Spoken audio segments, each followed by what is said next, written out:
this series, we already did one before, because for people who are not familiar, Tendemans, obviously the name implies you got Tendemans, but we actually want to put giving people a roadmap, an actual guide, and a way to put actual pressure on a local level. So we discussed the first demand, actually defunding the police and laying that out. We have that. I think that's on the 10 Demand YouTube channel. Is that correct? On the YouTube channel and on the website. Yep. Okay. So we're live right now. Once we get into the replay, I'll actually put the link in the description if you're watching the replay of this. So if you want to watch the first episode, check that out. But the topic we are covering right now, and once again, this is something I cover a lot on my show, is the militarization of the police. And that is what the second demand covers. I want to toss it to Zoya, and I want her to kind of give a basic outline of what we have here on what we asking for the second demand. So first, I'm going to go into some history of how we even got here. So the militarization of police is the use of military equipment and tactics by law enforcement officers. This includes the use of armored personnel carriers, assault rifles, submachine guns, flashbang grenades, grenade launchers, sniper rifles, and SWAT. Now, new Emory data analysis finds that militarizing police does not reduce crime, but there's a deep history of how cops came to act and look like their military counterparts. The key shift actually came in earnest after World War II. Law enforcement officers returning from war viewed Black protesters the same as the enemy. We have to reckon with how racial fears informed this transformation of policing in the first place. Los Angeles's William Parker was the archetype of the new breed of police chiefs. He had served during the war and became a captain overseeing the military occupation of areas conquered by the Allies. When he returned, he transplanted many of the methods he had learned overseas to his hometown. Parker despised the idea of community policing. For Parker, policing was more akin to an occupation. The result of his reforms was a militarized department that was overwhelmingly white. This set Los Angeles up for disaster. In the Watts riots in 1965, Parker described policing rioters as akin to fighting the Viet Cong, as if city residents angry over racial injustices were a bunch of communist guerrillas. His deputy and soon-to-be successor, Daryl Gates, began taking officers to a nearby Marines training camp to learn counterinsurgency tactics for the streets of Los Angeles.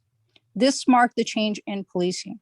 Historians describe how police forces came to view their jobs as a Vietnam at home. As race riots became more commonplace during 1960s, so did counterinsurgency tactics. In Los Angeles, Gates created the first special weapons and tactics team, which quickly became a model for other cities. The members of these SWAT units, most of whom had served in either the Korean or Vietnam Wars, spent their days learning what Gates himself described as the history of guerrilla warfare, scouting and patrolling, night operations, camouflage and concealment, combat in buildup areas, and ambushes. At the request of the Kerner Commission, which studied the causes of the 1967 riots in Detroit, New York, and beyond, Gates devised a model civil disturbance plan that could be distributed to police departments across the country. He proposed the departments be organized along military lines and that officers start reading military manuals called The Guerrilla and How to Fight Him, as well as combat in fortified and build-up areas. Gates also recommended reading guerrilla warfare manuals by Che Guevara to quote unquote know the enemy. Then a growing number of think tanks, policymakers, and defense analysts argued for training police officers in the latest, greatest tactics of counterinsurgency. Beginning in 1968, the Army began offering CDOC, Senior Officers Civil Disturbance Orientation course, to introduce high-ranking officers to military tactics that could be used to contain civilians. All of this has a distinct racial problem, as the communities on the receiving end of newly militarized police forces tended to be Black or Hispanic. Proponents of militarized policing, though, insisted that it was the police who were the real victims. Parker himself declared at a civil rights hearing that it was the police, who were the greatest dislocated minority in America. In 1968, Congress created a new entity known as the Law Enforcement Assistance Administration, which facilitated the transfer of military technologies for use by police forces. Until its demise in 1982, the LEAA gave police forces surplus military equipment such as helicopters, body armor, and armored vehicles, as well as sophisticated computer equipment and mapping tools. The already blurry line between the police and the military became even more so in the 1970s, thanks to the war on drugs. Launched in 1971 by Nixon, this military-style assault on social problems spurred legislation that gave legal cover to no-knock raids and preventative detention. But it also paved the way for the use of military resources in domestic law enforcement, such as spy planes searching for drug fields. In 1981, Congress passed the Military Cooperation with Civilian Law Enforcement Act, which replaced the smaller LEAA. It enabled domestic law enforcement access to far more resources, more military equipment, supplies, bases, and other assistance.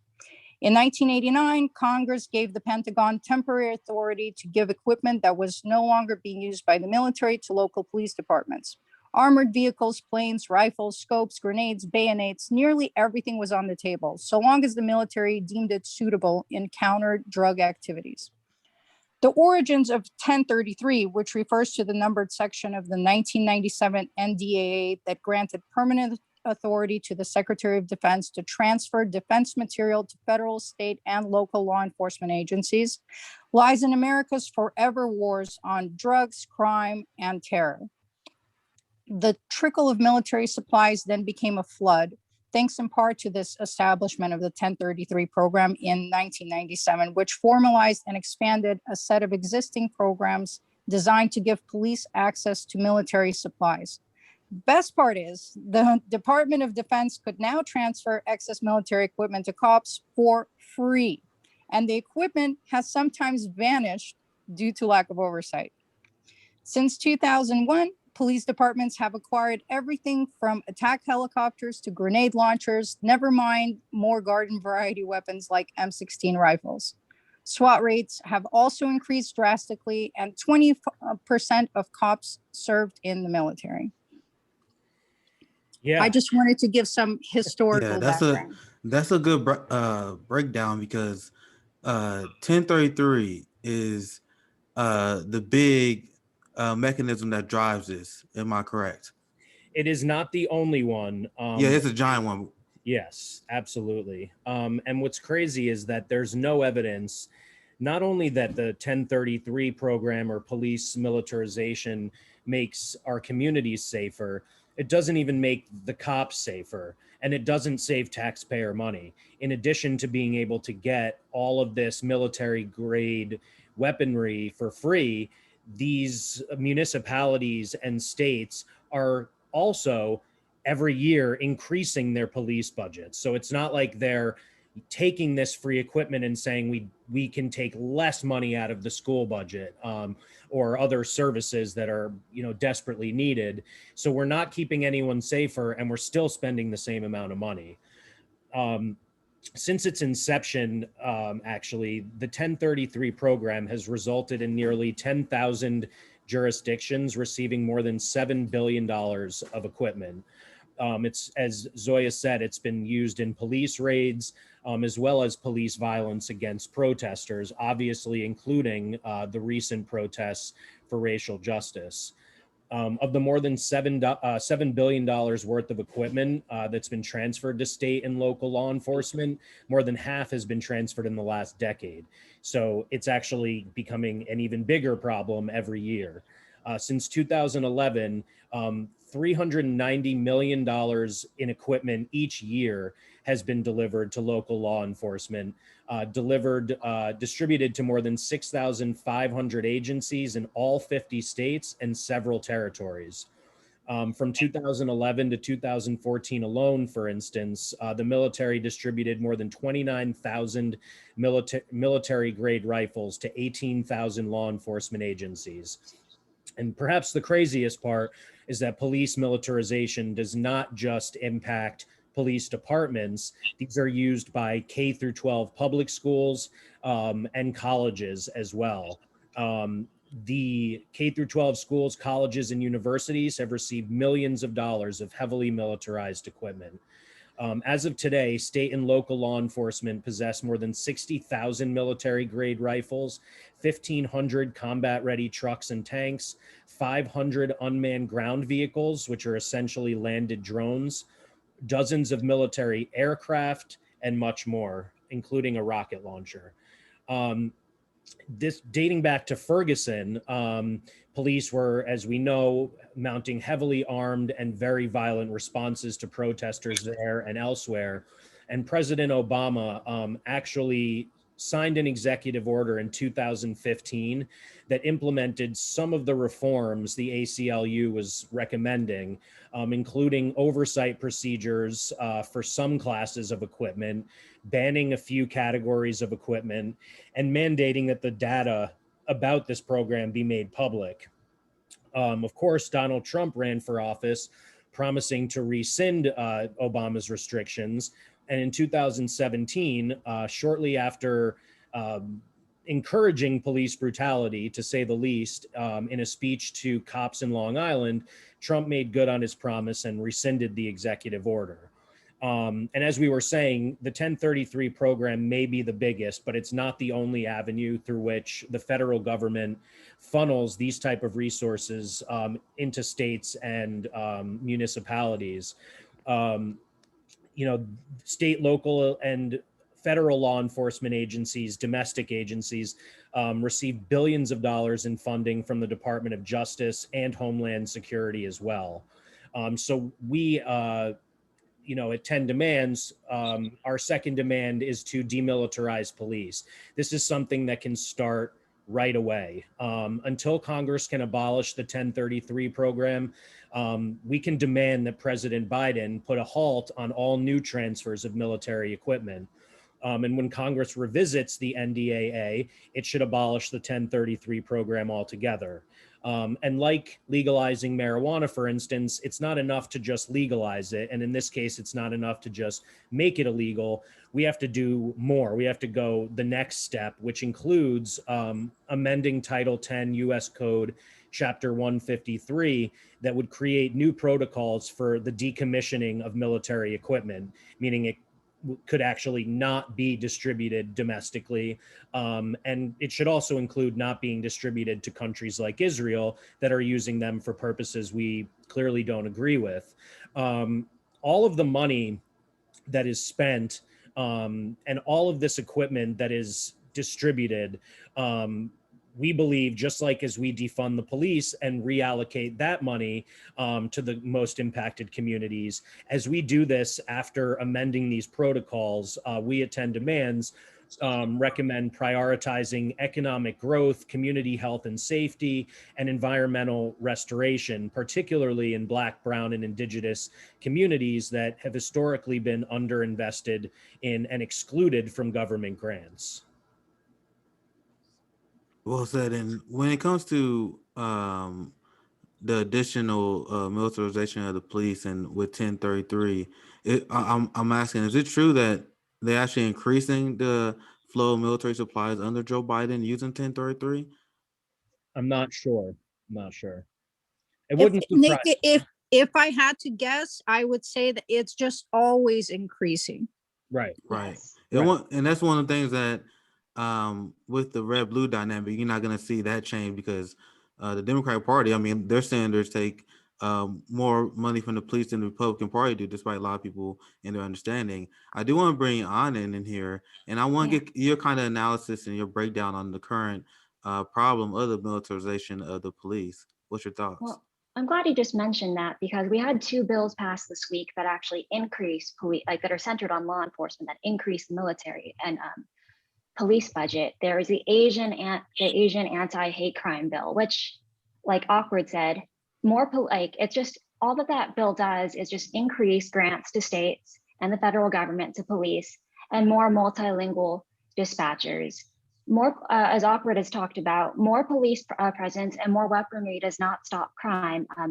For those of you who don't know what broken windows policing is, it was a theory by James Q. Wilson and George Kelling in 1982 that says that increased police presence and militarization within a community perpetuates and increases crime within that community instead of stopping it. And like I said, more police, harsher sentences and fines, and more heavily armed police are not going to stop. I mean, I'm an Asian American, so this actually, and I live in New York City, so this actually does affect me. And I know this is not going to help me or anybody like me. It's just going to be a payout to actually take in more bodies into the police and actually not stop any crime.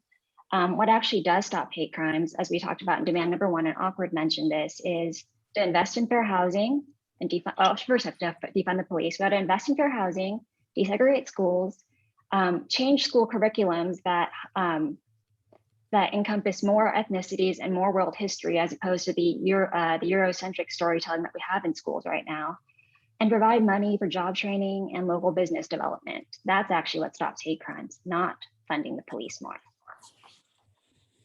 And another bill this week that was passed was the January 6th Commission. It's a $1.9 billion giveaway to law enforcement and the Department of Justice. Again, law enforcement and more police and weaponry does not stop crime. I mean, the police were the ones who were responsible for letting those armed protesters in. Yeah, I love that you brought that connection up between how they are using the rise of anti-Asian violence. And this is a pattern I see the establishment and the ruling class do all the time, where they take a real legitimate issue. That's a real issue and something that we have to brainstorm real solutions to and how to fix that. But they take these instances and they use white supremacy, they use terrorism, and they use that as an excuse to expand state power. And then once they expand state power and once they have the more funding, they then turn around and use that to terrorize the Black community, the left, working class movement, indigenous class movements, and so forth. So this is the pattern I continue to see, and it's a giant problem how they take advantage of the tragedies to justify these programs. And as you guys are accurately pointing out, and I'm glad you guys are, like given the police militarized weapons and more funding, these are not the solutions to these problems. Absolutely not. And like I said, for the January 6th Commission, I mean, Trump's already voted out. We need to remove Congress members like Marjorie Taylor Greene. We need to just fire those police who let them in. We don't need a commission. That's what needs to happen. Absolutely. So it's interesting too. You know, there's been since COVID, this connection between Asian people and Jewish people, because there are Hasidic and Orthodox communities that have been less careful, you know, and believe me, they're not the only ones. We know of all of the people on the right who don't believe COVID's real, who've also not been careful. But certainly like in New York City, certain communities of the more religious Jewish people have been less careful, and it's led to further persecution of all Jewish people and blaming Jews in general for the spread of COVID in a way that is not too dissimilar from the way they are blaming all Asian people for, you know, Wuhan virus or China virus. And now we're seeing this again, where yesterday there was a clash between Palestinian protesters and I guess pro-Israel protesters, and the post-millennial, the same right-wing rag that tried to write a hit piece on the DA of Portland and myself, that's like run by Andy No and those people, wrote an article about how Palestinians attacked Jews in New York City. And it was all about how, you know, the cops then rushed in and arrested, you know, the Palestinian protesters. So as a Jew, you know, like on speaking from an Asian perspective, you know, as a Jew, I can say that I don't trust this source because they've attacked me already, and I don't trust the cops. So I think it's interesting that this is also going to be used, what's happening in Israel, as an opportunity. You know, Jews are the victims of the most hate crimes in this country. And of course, we're fearful that a lot of people misunderstand that all Jews are not Israel and Israel is not all Jews, and that maybe anti-Semitism will increase. We are terrified of that. However, the solution is not more cops and allowing the cops to beat the crap out of Palestinian protesters and get involved and only take the side of the people who look like me. And that is what is going to be enabled by what may or may not be happening in places like New York City, resulting from what's happening in Israel. Yeah, exactly. I don't want to be used as a tool to promote white supremacy, which is what this bill is. Well said. Well said. And I was talking about before. I hate it when, as a black man, when like people use the race card to defend Barack Obama and all the horrific war crimes. And I mean, Black Lives Matter started under Barack Obama, and he created the surge in the militarization of the police leading up to Ferguson. So it's like I don't like when people use the race card to deflect criticism of him.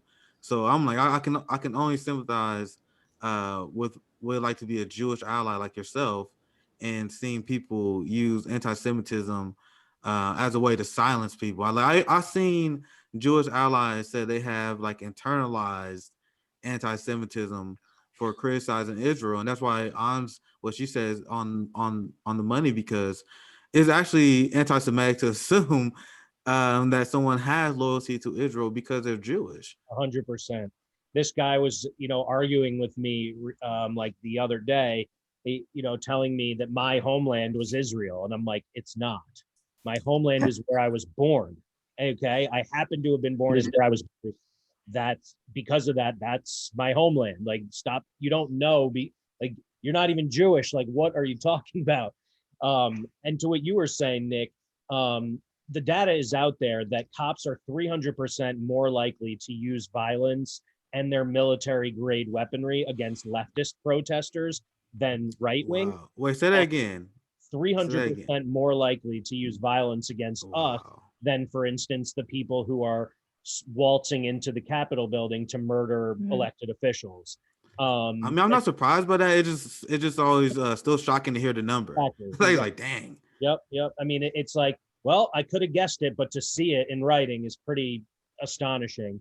So that's another reason why, if you think that militarized police or more police are the answer, if there's going to be more crime against Asian people or Jewish people or Black people, you're wrong, because they're not trying to protect us. They're protecting white supremacy, white people, rich people, and property. And there's a great comment by Paul Smith. Paul Smith, I know him a lot. He always leaves good comments.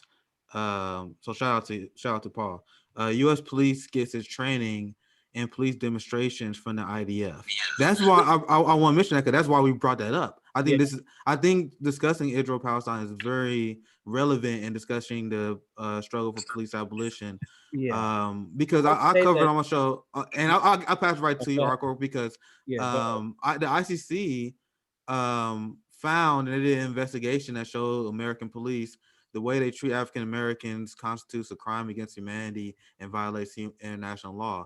What does that remind you of? Yeah, exactly. What did you about to say, Awkward? Go ahead. Well, I mean, no, I was just going to say that, I think that, I was born in a place where, like, I experienced a lot of anti-Semitism. And so I was telling Zoya before we went live that, like, my first form of activism was beating up Nazis.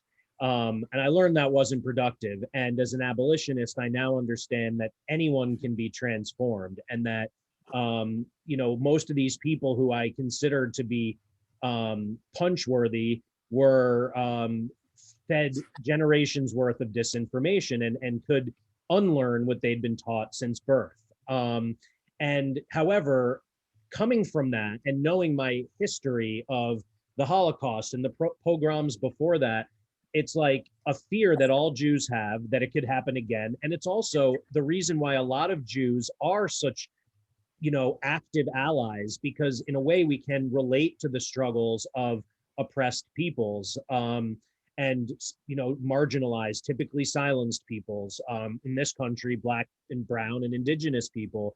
And so I think, deep down somewhere, like, that's probably how I got involved in the work that I do to begin with, is just this innate connection. Now, having said all of that, whenever I'm talking about police brutality and why we need to abolish the police, someone, I believe in bad faith, responds, well, it's Israel's fault. They train them.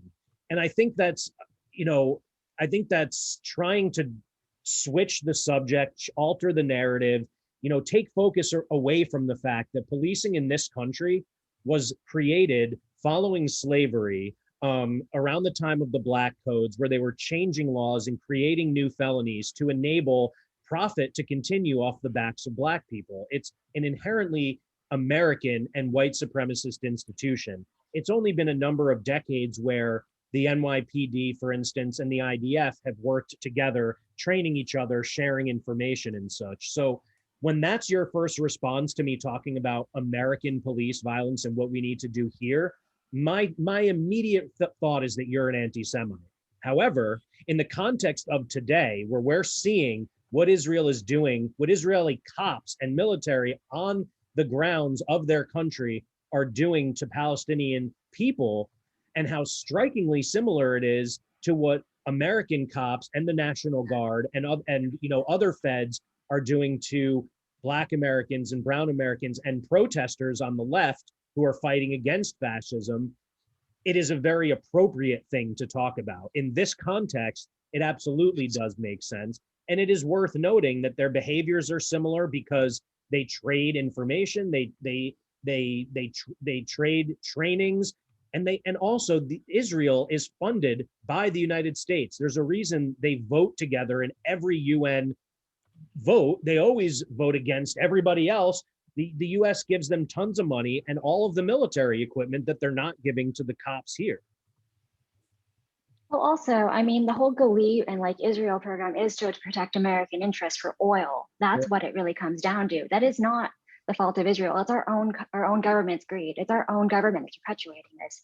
This military exchange program started because it was profitable in 1996 to protect the US Olympics, but like, then they started sending every police force, not just Atlanta's there, because, well, it actually does cost less to actually have their military train them than ours. And also they get a freebie, like having like Israel protect a lot of the other oil producing countries around the Middle East. It's a US problem. 100%. And it's only certain Jews, right? It's the people in leadership and the ultra Orthodox, who are making these choices in line with the United States' interest. It's not all people in Israel. There are tons of Jews and Palestinians in Israel who live in communities together and are, joining together, protesting the best they can what their government is doing to one half of the people there. Yeah, and on that note, I want to say that the rich and powerful in every country are controlling and fueling conflicts in absolutely every country. We see it here. Just because Trump or Biden does something or Congress does something doesn't mean that us everyday citizens support it. Right. Yeah. And I want to add something about under the Obama administration, it's not a red or blue situation like Nick said. I mean, part of the 1033 program under Obama, you guys remember the burn grants from 2009 to 2014? That was an $18 billion giveaway to the police, Department of Justice, Department of Defense, Department of Homeland Security, and the Office of Drug Policy. I mean, a lot of protesters said that it was actually going to contribute to more broken windows policing and less public trust within the community and the police. But the Obama administration said that it was public safety and civil rights liberties training, which would somehow strengthen the position of law enforcement as trusted guardians of public safety, which was totally the opposite. I mean, Black Lives Matter, Ferguson, and Occupy totally just obliterated all trust that most people had in.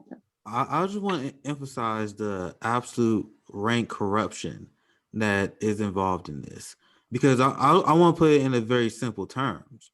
So you have weapons manufacturers and you have the defense industry that donates a ton of money to Joe Biden. You have Israel that's a top leading candidate, a leading donator of Hillary Clinton and Joe Biden. So look how the game is played. So when you see how U.S. aid is actually given to Israel, that is actually a series of vouchers. And those vouchers is where Israel can pick out weaponry they need from these giant U.S. defense manufacturers. So what's happening is these defense manufacturers are getting rich because this deal the government has bookered. So they donate to Biden for his campaign, help these people get elected. They get elected, and then they work these giant weapons deal that benefits everyone part of the club and enriches his friends, enriches his donors, and then they get the money right back when they donate to the campaigns.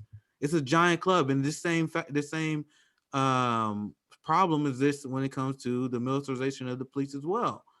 And you got the police that donates money to politicians. The politician gets in and votes to give them more toys, and people don't see how that's directly corrupt and something that we should have no tolerance for. Because Joe Biden is enriching him and his friends, and it goes along the lines like we talking about criminal justice now, and how the defense industry and the prison industrial complex is being enriched because of Joe Biden's policies. But the same for healthcare. I mean, he dropped the public option because his healthcare donors helped him win in South Carolina. It's literally just direct corruption that leads to stuff like this. Now, I want to actually go to the actual demand, because this is the demand here, and then I can get your guys' thoughts on it, because this is number 2. This is from the website that you guys should definitely check out, because it's also a good way to learn how to take action. They have a take action tab here. You guys won't see. I'm gonna put it up so people that are actually watching can see here. And don't say they, you say we, dummy. Yeah, of course, of course, of course. So this is our website. Number 2, Demilitarize the Police. Disarm all law enforcement. You guys can't see it, but I have it for the screen. Let me adjust this here so you guys can see the whole text. There we go. So here's the actual demand I have on the screen here. Disarm all law enforcement, including police. Actually, I can share the screen so you guys can see it. Yeah. Well, actually, I can't do it. I can't, I'm not the host. But anyway, I have it for the screen so people watching can see. Oh, can I do that? Yeah, you can. Yeah. Either way, like number 2, it says disarm all law enforcement, including police officers and security guards. Start immediately with all military-grade weaponry and equipment. Enforce abuse of force laws. Make all body and dash cam. Oh yeah, that's exactly what I want to talk about, because this is important. Make all body and dash cam for this public. So even like we have these basic reforms, and we have the new case with Andrew Brown where they just straight up denying release. They refuse to release the body cam, and this is why we ultimately push for abolition, because even we have these reform, they can just refuse to release. Like, how doesn't that defeat the entire point of the body cam reform in the first place? So I like the fact that you guys said that, make all body cam, like you literally have that in the demand, because you guys acknowledge that even though they have body cams, they can still just hide it from the public, right? Yeah, and honestly, body cams, as Alec Karakatsanis, who founded and runs Civil Rights Corps, told me on my show recently, or talked about, I should say, was actually something that cops and benevolent associations and foundations and unions pushed for themselves. The reason is because all body cams do is increase the surveillance of the American people. This allows them, in addition to the— That's an interesting point. Yeah, in addition to the cameras that are already all over our towns and cities, they now have cameras that they can control, that they can point in any direction they want to get a fuller view of everything that we're doing. So they can turn those on when they're just patrolling. They can turn them on when they're on a stakeout. It doesn't matter. It's not just for us to make sure they're not brutalizing us. They clearly continue to do so. And that's why it was a reform that they were pushing, and it was a reform that was touted on both sides of the aisle. But like so many reforms that don't actually chip away at the system, it only made the system stronger. It increased the surveillance state. And to the point you were making, they decide when they turn them on and turn them off. And if they do get recordings, the police decide what's going to be showed to the public, what's going to be shown to the press, what's going to be shown to the families. They doctor videos, they edit videos, they delete and lose videos. So yes, as long as we have police, We should have the body cameras because they're already there. We should not continue to increase funding for body cameras because that money is money that should be coming out of police budgets and put into the communities. But any cameras that are there today should be on 100% of the time for the purposes of not allowing cops to pick and choose when we're getting the video, and all of that video should be public access.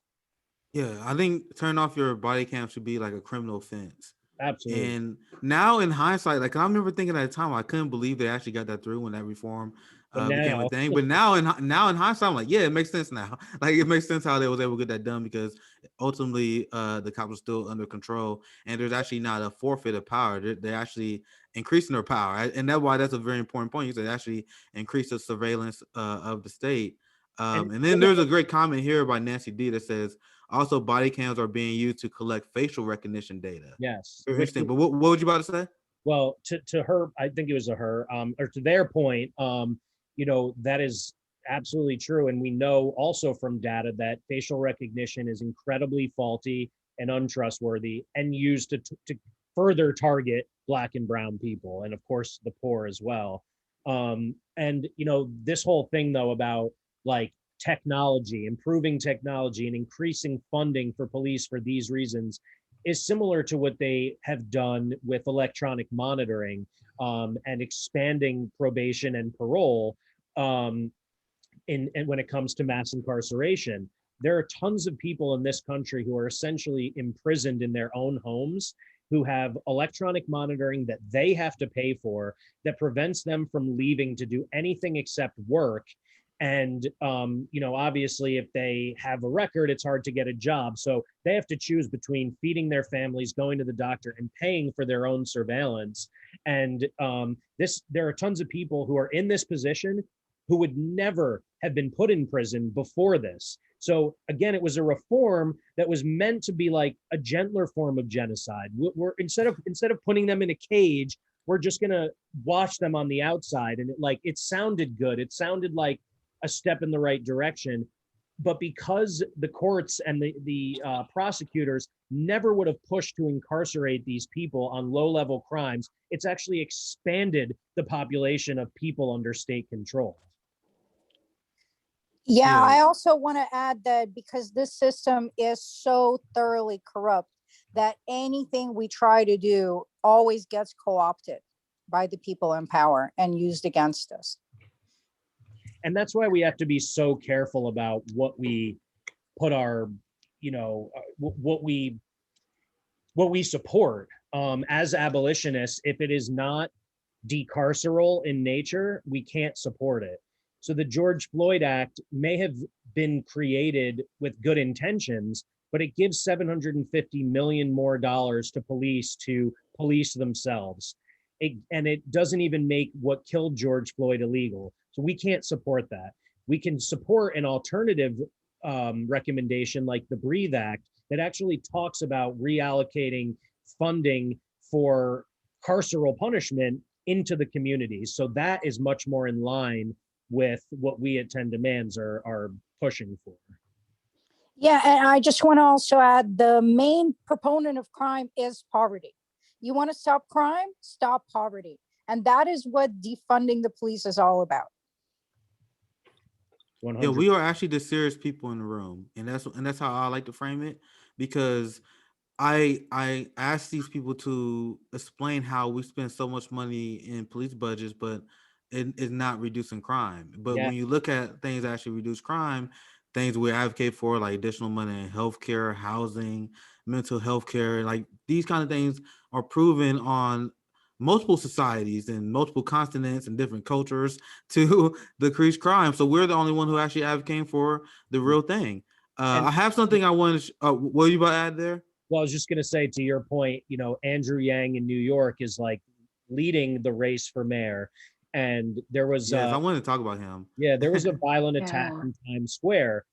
The NYPD has the hugest. With that said, before we get into that, because I know we allocated about 30 minutes to talk about this. We about 35 minutes in. I'm down to are you guys down to just hang out a little bit? I mean, I only want to say that because there's no rush. So if you guys, we can shoot the shit on a few topics and takes a few questions. But go ahead, man. I didn't mean to cut you out. I just want to cool. And clarify yeah, that I'm down to. I want to talk about gang too. I want to give you guys thoughts because I have something I want to talk. I have another story I have prepared, but continue. Well, as brother. it relates to this directly, there was a violent crime in Times Square. Violent crime happens. It doesn't happen nearly as much as low-level nonviolent crimes that are the cause of our prisons being so overcrowded, but it can happen. And even in abolitionist society, it will. It's impossible to it would be impossible to have a world where that was perfect. And that's not what abolitionists are recommending. It's kind of kind of having the most human flourishing as humanly possible. And that is what abolition would enable. But so this crime happens in Times Square, and Andrew Yang, one of the two cop candidates, says, well, that's just proof that we can't defund in New York. We need more police. It's actually the opposite. My response to him is, hey, moron, the New York City has the most cops. Times Square has the most cops in New York City, and the crime happened anyway. So what makes you think that adding to it would make it stop? That's not what caused the crime. It's not a lack of cops. So it's so crazy how they keep repeating it. They repeat this same dumb logic. And for the last few months, I've just been like debunking whenever I see someone in the media say stuff. They were like, "Oh well, the crime rate is soaring. How you gotta want to defund the police?" I'm like, that's evidence for literally what we talking about. Yeah. Sorry, what you about to say something? Wasn't you, Ann?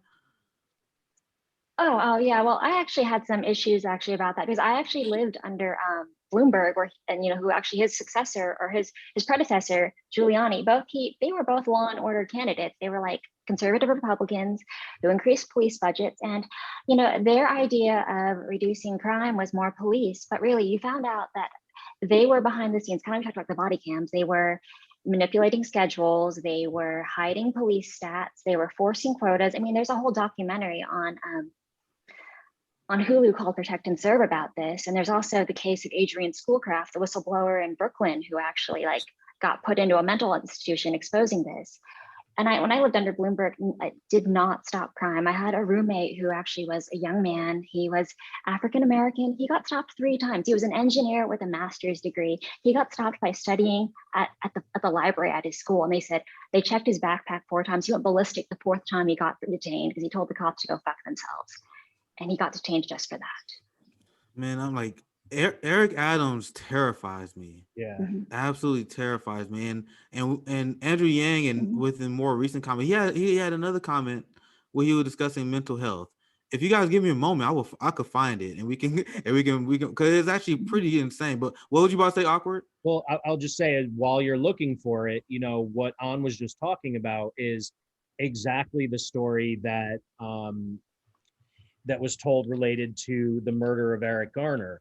Ramsey Orta, his friend who filmed Eric Garner's murder, was so used to being stopped and frisked and abused and arrested on petty bullshit by the police that literally every time he walked out of his house, he had his phone in his hand with the camera ready to be turned on because he was afraid this was going to happen. So the only reason we know about what happened to Eric Garner to the extent that we do is because it was destined to happen. They couldn't leave their house without being harassed, targeted, profile harassed, and beaten up.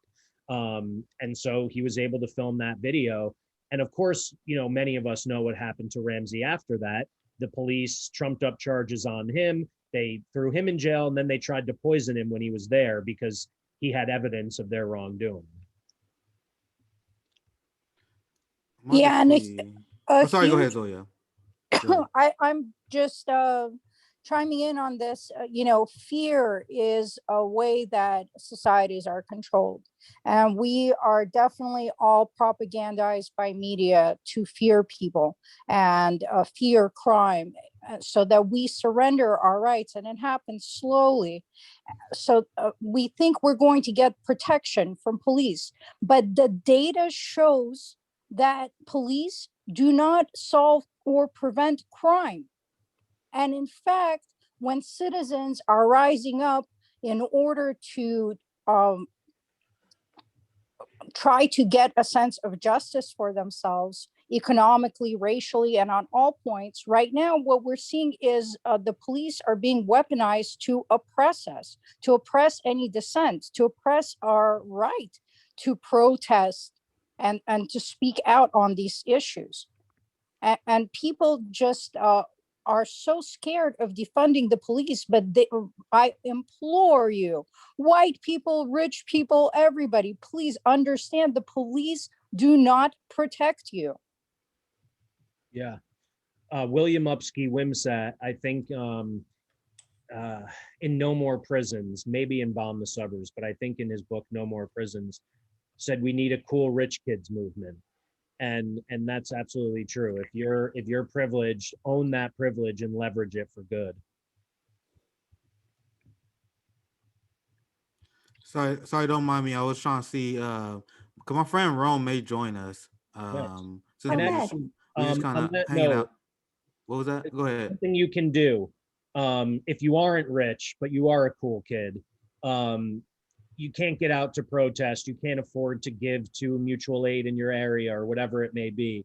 Like Nick was saying before, there is a take action page on our site, and all you have to do is use your phone to send a text, and you can direct an open letter about starting this process toward abolition and why, to your mayor, your state or federal congressperson, or your state governor.